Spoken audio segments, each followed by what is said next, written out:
ya anggapannya perusahaan gitu ya, memanage data yang luar biasa banyak gitu untuk dijadikan sebagai keputusan HR, entah sebagai pelatihan yang akan diikuti karyawannya atau mungkin kelihatan banget ya itu kalau misalnya dari survei itu. Nah, berbicara tentang engagement gitu ya.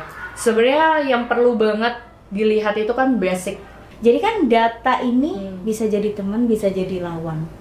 Iya. Karena kelihatan. Dan itu udah kepredik juga nanti kalau nggak dibenerin tahun-tahun ke depannya ya itu turnover bisa.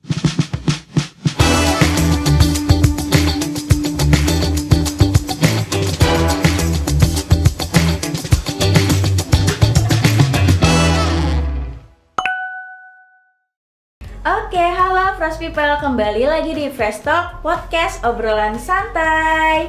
Nah, kali ini kita kedatangan tamu narasumber yang luar biasa ya, Fresh People.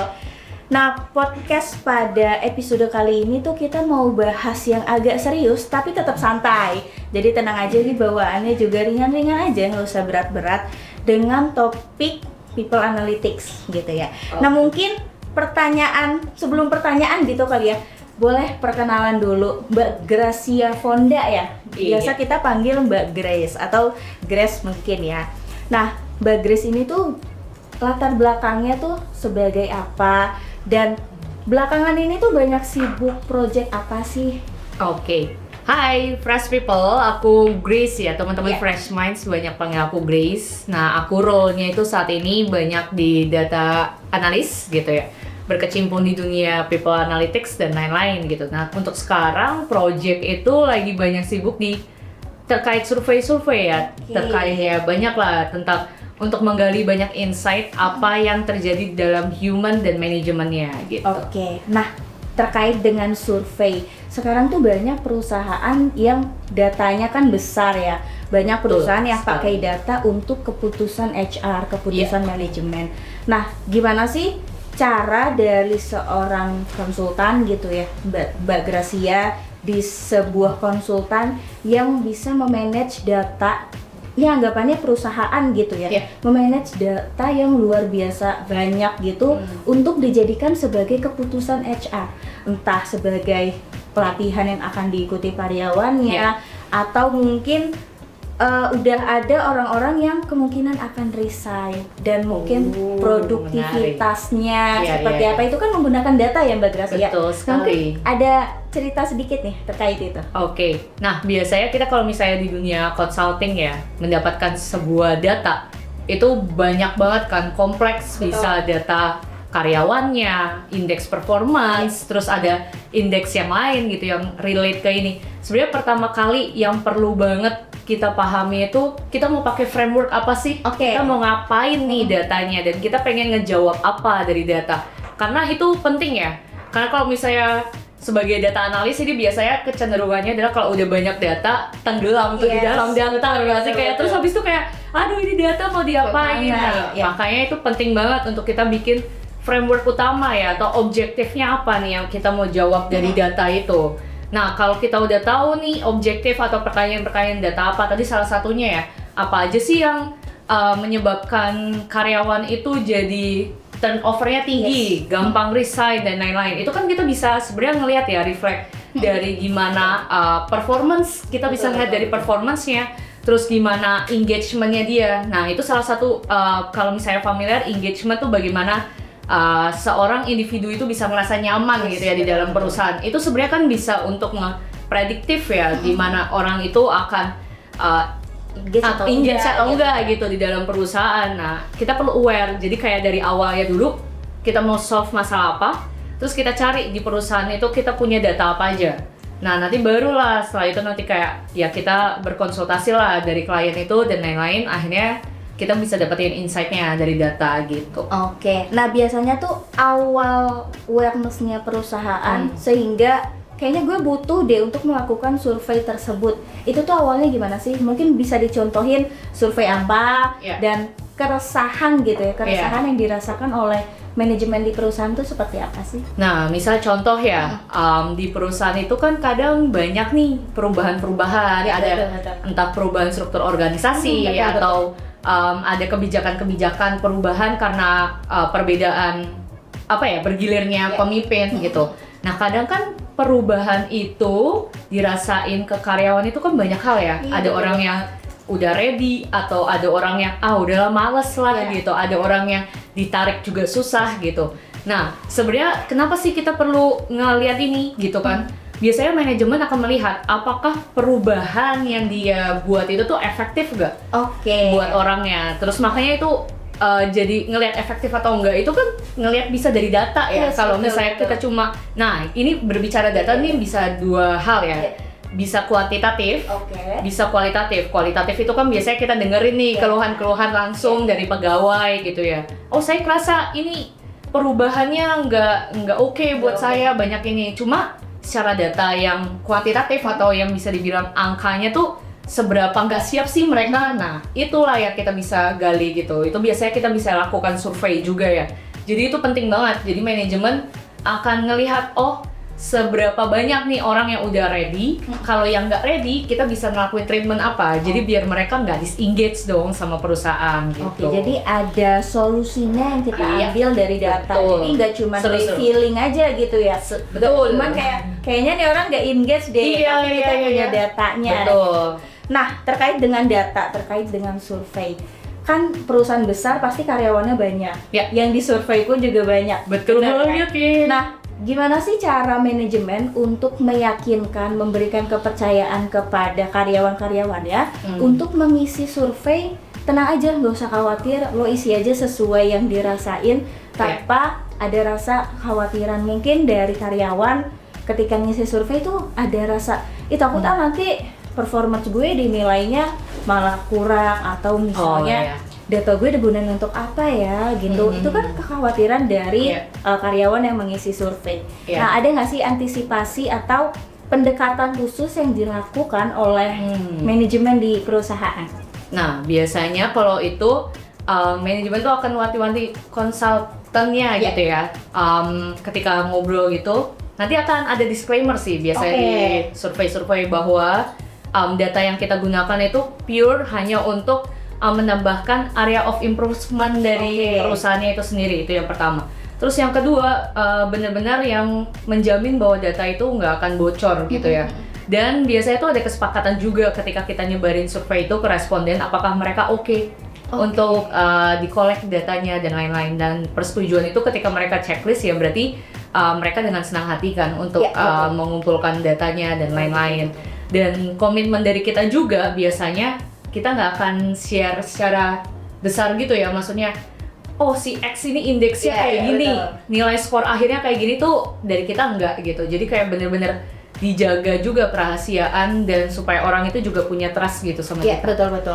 Gitu nah sih. itu juga berarti udah ada himbauan ketika mereka mengisi dan ada kesetujuan gitu ya. Betul. Si peserta atau si karyawan itu ya gue mau ngisi karena gue yakin gue berkontribusi nih di survei ini gitu ya. Nah terkait itu juga gimana sih cara kita sebagai konsultan gitu ya, cara Mbak Gracia sebagai konsultan itu memberikan rasa kepercayaannya tapi kepada top manajemennya nih. Gimana sih caranya? Oke, saya mau melakukan survei X. Gimana cara seorang konsultan meyakini bahwa survei ini tuh emang sesuai kebutuhan kita, sesuai kebutuhan perusahaan? Iya. Ini biasanya cukup challenging sih karena di dunia data ya ada orang yang masih pakai feeling nih masih gitu kan. Satunya lagi tuh kayak enggak, ini harus mulai data. Nah, gini sih sebenarnya kalau gimana caranya kita untuk meyakinkan top manajemen nih untuk mereka kayak kita perlu nih ngelakuin ini. Karena ada beberapa hal yang memang kalau misalnya pakai feeling atau prediktif doang tuh nggak akurat gitu ya. Jadi caranya dengan kita banyak nih kasih data-data dan real impact-nya di mereka nih kayak pokoknya kalau misalnya contoh tadi ya engagement dari awal kita ukur nih engagement, sebenarnya kita bisa kasih conviction juga ya ke top manager. Jadi kita bisa ngeprediksi nih orang-orang yang kayaknya kedepannya mereka akan turun nih engagementnya dan lain-lain. Preventif juga karena SDM itu kan sangat menjadi harta utamanya perusahaan gitu. Dengan hal itu kita nggak kasih ke manajemen topnya itu sebagai sesuatu hal data yang cuma asumsi. tapi itu memang beneran kita bisa yakinin gitu ya, ini hasilnya gini nih, kalau misalnya emang bisa kita antisipasi dari sekarang, ya itu akan menyelamatkan perusahaan juga ke depannya. Jadi kayak ya cukup meng-highlight lah untuk kayak yang kita omongin ini jangan berdasarkan asumsi, tapi memang the real data yang dialami sama perusahaan saat ini apa sih gitu. Oke, jadi sebenarnya melakukan survei ini tuh juga untuk organisasi Betul. jangka panjang juga ya. Iya, Jadi iya. nggak cuman hasilnya hari itu dan untuk hari itu juga, tapi Iya. untuk proses jangka panjangnya. Iya, bener Kita banget. melihat engagement karyawan 5 tahun ke depan seperti apa sih? Iya. Seperti itu ya, Mbak Iya, Rizlia. benar. Jadi keputusan-keputusan HR yang diambil pun berdasarkan data, nggak cuman by feeling aja. Iya. Nah, itu menyangkut pertanyaan dari Kia selanjutnya. Jadi kan data ini bisa jadi teman, bisa jadi lawan. Oh iya. Karena betul sih. ya data ya bisa ya mungkin jadi ancaman juga. Nah, gimana sih atau kapan sih data itu kita bisa manfaatkan dengan baik sehingga menjadi sebuah keputusan, atau data itu bisa malah menjadi sebuah ancaman gitu. Kalau misalnya ngelihat data kapan jadi ancaman, kapan harus dipakai, itu sebenarnya balik lagi sih. Kayak kita kepengen ngebutuhin apa sih yang dijawab dari sebuah data itu gitu. Dan kalau orang ngerasa terancam itu kan biasanya dari dalam personalnya itu keusik gitu kan. Yes. Nah, jadi kayak ya sebagai kita mengerjakan hal itu ya dipilih-pilih sih sebenarnya, bener-bener mengambil data yang sangat dibutuhkan untuk Relevan dijawab aja gitu, relevan gitu ya. aja Oke. gitu. Itu sebagai boundaries utamanya sih, dan punya komitmen sendiri juga ya, maksudnya kita udah dikasih trust sama orang, ya kita jaga gitu. Ya, kita komitmennya. manfaatkan Iya, dengan baik betul. gitu ya. Iya. Jadi, nah ketika survei-survei yang dilakukan oleh organisasi itu tuh nggak cuman kita ngumpulin data semuanya, Iya. tapi ada data-data yang memang dibutuhkan saja. Iya, gitu. betul. Sehingga data-data yang digunakan pun relevan Iya. dan bisa digunakan sesuai kebijakan dari organisasi. Iya. Nah, itu juga menyangkut dengan mungkin pimpinan manajemen, top manajemen itu tuh mungkin masih agak ragu-ragu ya untuk Iya. memberikan datanya Oh, ke iya. sebuah konsultan gitu ya. Nah, mungkin apa sih yang mau Mbak Gracia sampaikan nih mungkin ke top manajemen, satu saran gitu ya yang mau mulai pakai data untuk menggunakan ini sebagai hasil keputusan HR tanpa ragu-ragu, mungkin ada masukan, saran itu ada nggak Mbak Gracia? Oh, ada sih. Mungkin itu tadi terkait isunya data security ya, tentang data security. Nah, balik lagi sih, sebenarnya kayak di kita pun terkait data security pun itu juga udah dijaga. Kita juga udah punya regulasinya gimana gitu di dalam internal terkait keamanan dan kerahasiaan data itu sendiri. Jadi kalau nggak perlu khawatir, karena kalau misalnya kita bisa menggunakan data sedini mungkin, itu tuh akan sangat impact untuk 5-10 tahun ke depan Ya, gitu. betul. Karena kan data itu kan banyak ya, jenis-jenis dan tipe-tipenya. Semakin betul. banyak kita setiap tahun mengumpulkan data-data, kita tuh semakin banyak ngeliat tren Oke. gitu. Nah, dan itu tuh akan sangat ngebantu sih. Jadi kita punya peta ya Iya, ke depannya betul, gitu untuk top manajemen pun untuk mengambil keputusan gitu, karena udah kebaca nih historical data sebelum-sebelumnya jadi trennya gitu. udah ada gitu. Iya, jadi kayak itu akan memudahkan kita juga sih untuk Oke. bisa untuk ya itulah membangun perusahaan itu lebih baik lah ke depannya. Apalagi SDM itu asetnya perusahaan betul banget, kan. betul banget. Wah, itu kayak ya sebisa mungkin dijaga lah dari sekarang gitu. Nah, itu soal SDM. Jadi sekarang Iya. kan lagi hype banget terkait dengan teknologi AI. Iya Iya sih. benar. Dah di perusahaan tuh mungkin udah banyak yang menggunakan AI sehingga banyak sisi SDM-nya yang tereliminasi, mungkin bisa dibilang seperti itu. Tapi kan ada sisi SDM yang tidak bisa digantikan oleh AI. Iya. Nah, mungkin tanggapan Mbak Gracia dari seorang yang bisa melihat data pun mungkin ada bantuan AI-nya gitu. Iya benar. Nah, mungkin pertanyaan pertamanya dulu, gimana seorang top manajemen di perusahaan melihat teknologi AI ini versus sisi kemanusiaannya gitu.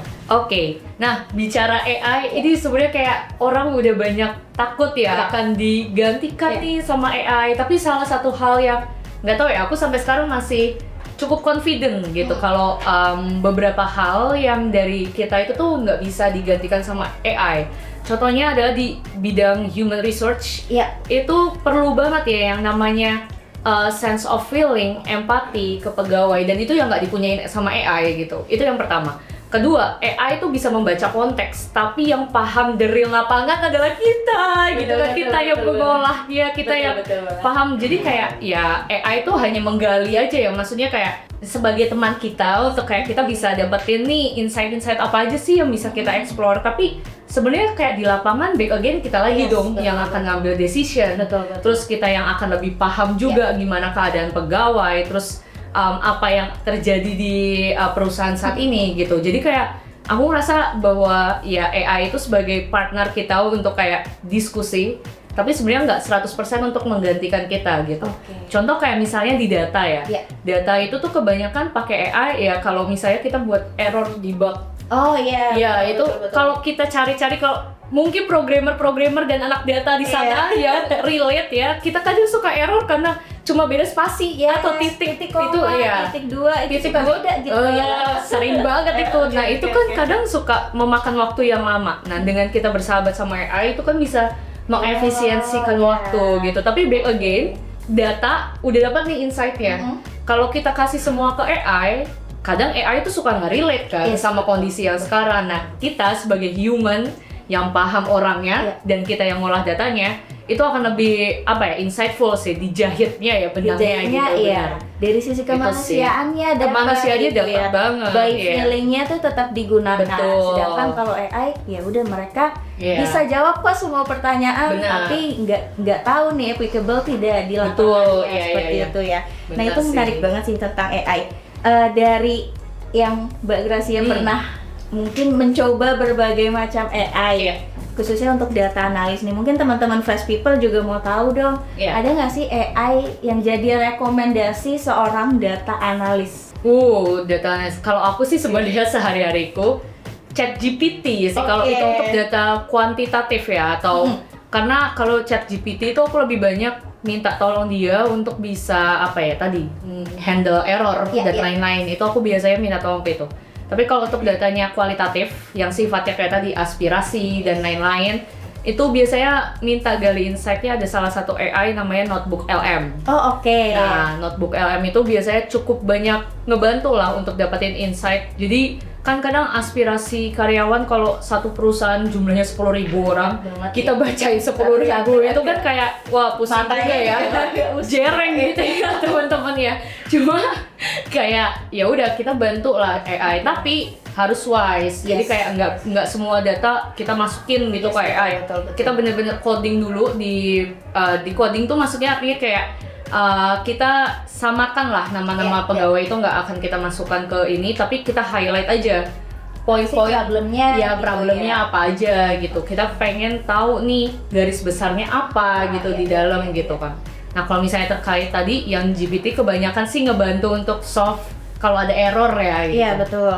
Jadi itu ya teman-teman Fresh People, AI itu tuh sebenarnya bukan musuh, balik lagi gitu ya. Data pun juga bukan musuh. Data bisa kita gunakan untuk mendapatkan rekomendasi, untuk mendapatkan kesimpulan dari hasil survei. Begitupun dengan AI yang bisa kita jadikan teman, bukan jadikan ya udah kita share semua jawaban ke AI, nggak seperti itu gitu ya. Tapi kita bisa nih menggali apa sih yang kita tuh gak kepikiran sebenarnya ya, tapi AI kan ada aja ya pemikirannya gitu ya. Benar-benar. Nah itu oke banget sih. Nah balik lagi ke HR. Tadi kan HR kan sangat membutuhkan sisi kemanusiaannya. Nah dari Mbak Gracia sebagai seorang konsultan dan seorang data analis, apa sih yang Mbak Gracia rasakan tantangannya gitu ya, tantangannya dari seorang data analis di bidang HR? Wah ini agak lumayan banyak ya kalau bicara tentang tantangan ya. Jadi kalau misalnya konteks HR itu kan luas banget ya. Betul. Dan salah satu hal tantangan utama itu gimana mentranslate kondisi yang mereka hadapi ke data yang kita punya untuk menghasilkan insight. Nah itu agak lumayan challenging karena kayak proses memahami itu nggak cuma by teori, tapi kita harus tahu kondisi apa yang mereka hadapi, realnya gitu, case-case-nya apa aja sih. Nah terus nanti kita baru tuh recheck data apa aja yang kita butuhin buat diolah. Itu sih yang mungkin tantangan paling banyak ya gitu. Dan yang kedua tuh biasanya tantangan yang paling sering ditemui ini sih, banyak request lagi yang masuk ya, ini kalau case-nya kayak gini gimana, ini gimana gitu. Dan itu lumayan jadi strategik banget gitu ya. Kadang kita perlu lebih banyak lah eksplorasi datanya itu sendiri gitu. Oke, jadi bisa nggak sih dari hasil data yang udah kita kumpulkan itu bisa jadi berbagai macam insight? Bisa banget. Ya? Iya, mungkin boleh diceritain tuh contohnya, misalnya di case survey engagement deh, bisa berdampak untuk apa aja sih? Nah, itu survey engagement, itu kita tuh bisa banyak ya ngeliat. Nah, kalau misalnya teman-teman nanti mau explore banyak belajar lagi, itu yang kita pakai itu sering biasanya frameworknya namanya Gallup. Gallup, Ion Hewitt, terus yang ketiga itu ada JDR. JDR itu job demand. Jadi dari engagement aja itu sebenarnya kita bisa melihat juga gimana case seorang ini engage itu nggak cuma berdasarkan kayak tadi basic needs-nya, psikologi needs-nya, terus habis itu gimana dia ke perusahaan, tapi bisa juga dilihat dari segi workload. Nah, kalau teman-teman familiar ya, workload itu tuh gimana perasaan dia terhadap beban kerja. Betul. Ketersediaan sama sumber daya manusianya cukup apa enggak, karena itu akan berpengaruh ke workload. Nah, kalau workload ini mereka merasa udah nggak oke, maksudnya kalau beban kerjanya terlalu tinggi, mereka akan burn out. Betul. Balik lagi ke mental health. Tapi kalau misalnya ternyata workloadnya terlalu rendah, bosan, ngerasa nggak dapet challenge, pergi juga. Nah, itu makanya kayak ternyata dari engagement aja, itu kalau misalnya dikaitkan dengan workload, itu udah dapat tuh insight ya. Iya, betul. Insight dari engagement, terus kita juga bisa insight untuk menganalisis jobnya. Apakah dia, terus nanti balik lagi, kalau misalnya ke area itu bisa masuk lagi ke organizational development kan. Strategic workforce planningnya kayak gimana gitu untuk ngelihat. Nah, itu dari satu aja udah kayak banyak tuh lingkarannya ya. Ya betul. Jadi tadi dari survei engagement aja contohnya gitu ya, itu udah bisa menghasilkan data yang luar biasa, berdampak untuk jangka panjang gitu ya. Apalagi rutin melakukannya sehingga kelihatan tren-trennya gitu ya. Betul. Nah, mungkin ada insight nggak sih tren-tren misalnya di survei engagement ya? Tren-tren tuh dari tahun ke tahun trennya tuh seperti apa sehingga dari top management itu udah bisa mengantisipasi. Itu kelihatan nggak sih dari data? Kelihatan banget ya. Itu kalau misalnya dari survei itu. Nah, berbicara tentang engagement gitu ya. Sebenarnya yang perlu banget dilihat itu kan basic needs-nya orang, dan basic needs itu udah terdefine lah. Kalau misalnya kita banyak baca Gallup ya teman-teman ya. Nah, di situ tuh banyak lah terkait yang basic, entah dari salary, apakah dia puas dengan benefit, apakah dia puas dengan fasilitas dan lain-lain gitu ya. Betul banget. Nah, dari situ tuh udah kelihatan kalau misalnya ternyata dari basicnya aja udah nggak kuat, pasti ke atasnya nggak kuat nih. Di atas basic masih ada psychology needs, di atasnya lagi masih ada lagi yang lain gitu, ada 5 tingkatannya. Nah, itu udah kayak ya udah dari awalnya aja, misal dari indeks score-nya aja udah nggak oke, kelihatan. Dan itu udah kepredik juga nanti kalau nggak dibenerin tahun-tahun ke depannya ya itu turnover bisa. Yes. Jadi dari basic needs aja tuh sebuah organisasi tuh bisa memperkirakan, bisa memprediksikan ya. Kira-kira nih karyawannya akan tetap loyal nggak sih sampai 5 tahun ke depan, seperti itu ya. Nah, itu fungsinya data luar biasa ya. Dari satu hasil data survei yang kita kumpulkan hanya 1 kali survei, tapi bisa menghasilkan luar biasa insight-nya, rekomendasi untuk perusahaan, dan banyak kesimpulan-kesimpulan yang bisa diambil sebagai keputusan HR. Gimana cara kita memanfaatkan data dengan baik untuk sebuah organisasi yang mau kecil, besar, ataupun yang menengah? Mungkin bisa dikasih tips triknya nih. Sebenarnya kalau misalnya mau manfaatin data, bisa dimulai dari mindset dulu sih di awal, bahwa kayak kita tuh rutin untuk kumpulin data itu bukan untuk hal yang ribet. Kadang kayak awal tuh masih orang kan males ya, ribet gitu karena aku harus manual, aku harus rajin mencatat, aku harus rajin evaluasi dan lain-lain. Tapi pahamilah guys, kalau misalnya ini kedepannya itu banyak loh impact yang kalian bisa dapetin gitu dari data-data itu gitu. Ya awal-awal ngerasa ya namanya membuat perubahan itu kan nggak nyaman dulu di awal, tapi nggak mau, ada yang nggak mau gitu ya, defensif dan lain-lain. Nah tapi dengan kita konsisten aja dulu deh dari hal itu, impactnya tadi kelihatan loh gede gitu. Karena yang namanya bisnis, organisasi mau berjalan itu ya dipupuk dari awal lah gitu. Satu kunci utama, jangan takut mencoba Iya, gitu betul. ya. Kumpulin data sedikit demi sedikit, datanya akan kekumpul banyak sehingga nanti ketika kita melakukan survei kita mendapatkan data lagi yang lebih besar sehingga mendapatkan insight lagi, sebuah keputusan HR lagi yang bermanfaat untuk jangka panjangnya. Oke, itu luar biasa banget Fresh People. Ini ngomongin data nih mungkin nggak akan habis-habis. Kita bisa lanjut lagi nanti, ini bisa berpart-part nih untuk membahas data. Tapi untuk kali ini cukup dulu ya Mbak Gracia. Nanti kita lanjutkan di sesi berikutnya, mungkin berkenan untuk hadir lagi ya. Nah sebelumnya terima kasih banyak Mbak Gracia atas waktunya, insightful banget. Mungkin teman-teman nanti Fresh Talk, Fresh People boleh nih tulis di komen apa sih topik-topik yang mau kita bahas bersama Mbak Gracia, boleh tulis di komen ya. Nah mungkin itu aja pembahasan topik kita di Fresh Talk pada sore hari ini. Jangan lupa saksikan episode-episode podcast Fresh Talk yang lainnya karena membahas topik-topik yang menarik banget nih di bidang HR, L&D maupun di bidang-bidang general lainnya. Mungkin itu aja dari kami. Kami pamit undur diri. Selamat sore. See you Fresh People. Salam Fresh Talk.